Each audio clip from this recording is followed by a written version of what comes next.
Hi hello welcome to my channel. ఈరోజు మనం ఇంట్లోనే ఈజీగా ధనియాల పొడి ఎలా ప్రిపేర్ చేయాలో చూద్దామా? మరి ఇంకా ప్రాసెస్లోకి వెళ్ళిపోదామా? ముందుగా ధనియాల పొడికి కావాల్సిన పదార్థాలు: 2 పెద్ద గ్లాసెస్ ధనియాలు, ఒక చిన్న గ్లాస్ ఎండిన కరివేపాకు, ఒక చిన్న గ్లాస్ జీలకర్ర, కొంచెం మసాలా దినుసులు, చెక్క, మొగ్గ, ఒక చిన్న బిర్యానీ ఆకు, 4 లవంగాలు. ఇంకా ప్రాసెస్లోకి వెళ్ళిపోదామా? మరి ముందుగా ఇలా ఒక ప్యాన్ తీసుకొని లో ఫ్లేమ్లో ధనియాలు వేయించుకోవాలి. ఫస్ట్ చూడండి, నేను మొత్తం 2 పెద్ద గ్లాసెస్ తీసుకున్నాను ధనియాలు.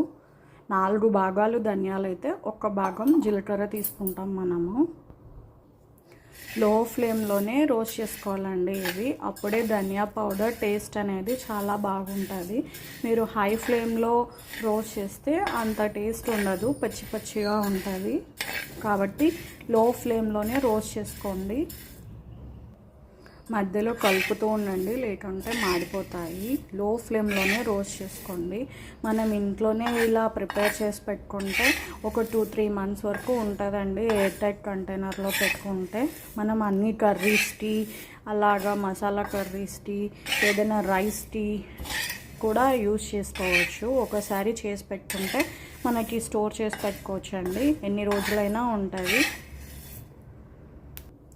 మీరు మసాలా కర్రీస్కి సపరేట్గా వేయాల్సిన అవసరం ఉండదు. ఇలా ప్రిపేర్ చేసి పెట్టుకుంటే ఈజీగా 1 స్పూన్ వేసుకుంటే సరిపోతుంది కర్రీకి తగ్గట్టు.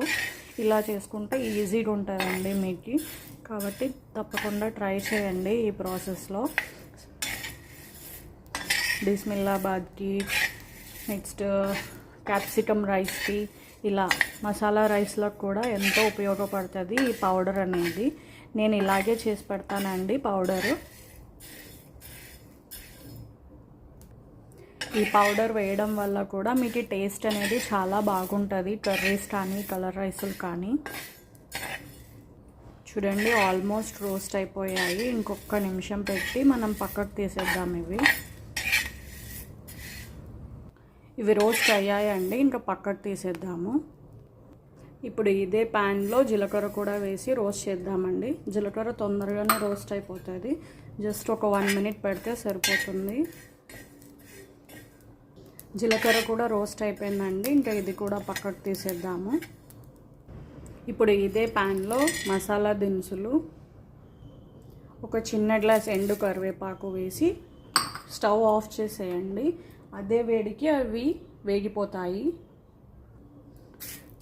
పెన్నం ఆల్రెడీ వేడిగా ఉంది కాబట్టి ఆ వేడి సరిపోతుందండి ఇవి వేగడానికి. ఇవి కూడా వేగిపోయాయండి, పక్కకు తీసేద్దాం మనము. చూడండి, ఇలా స్టెప్ బై స్టెప్ అన్నీ వేయించినాక మనం పౌడర్ చేసుకుందాం, ఫైన్ పౌడరు.